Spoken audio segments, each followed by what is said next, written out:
Ragby is virtually abandoned now. Clifford has withdrawn into his mining plans, listening to the radio, and talking with Mrs. Bolton. He maintains a sort of fearful worship of Connie, who increasingly despises him.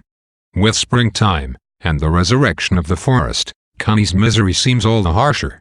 She goes more and more to the hut in the woods where Mellors, the game keeper, is breeding pheasants to hunt. One day, in a spasm of hopeless tenderness for the young chicks, she has a breakdown at the hut. Mellors is there to comfort her. As he does so, his physical desire for her grows. She is mute and unresisting as he takes her into the hut and sleeps with her, but she stays separate from him in her mind, receiving no pleasure from the sex. They leave each other, and Mellors, now torn from his solitude, muses about the importance of desire and tenderness, and the evils of the mechanized industrial world. For her part, Connie is confused. She knows that she does not love Mellors, but is happy that he has been kind not to her personality, to her mind and intellect, which she is coming to believe are meaningless, but to the female in her.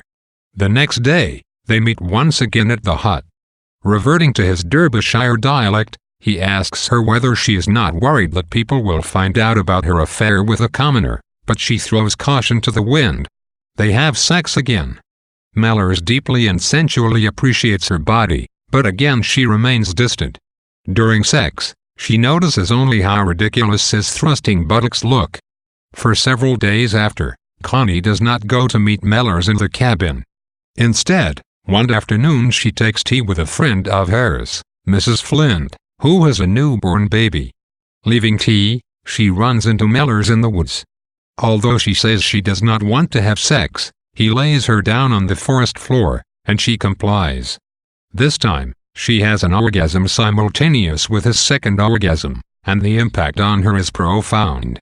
She feels that her body has awakened to him, that she adores him with all of her physical being. She spends that night in the company of Clifford, but the bond between them has been irrevocably broken.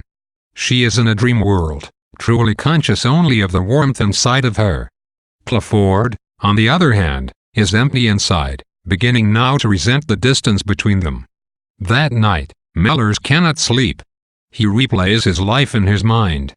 On a late-night walk through the woods, he recalls his years as a soldier in India, and his unhappy marriage to Bertha Coutts.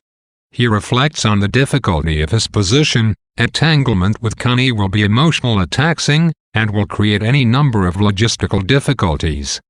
Where will they go? How will they live? He reflects also on his own loneliness, and realizes that loneliness is fundamental to the human condition.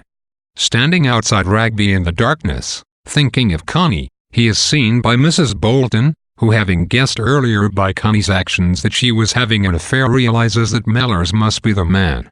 This is the no pun intended climactic chapter in Lady Chatterley's Lover.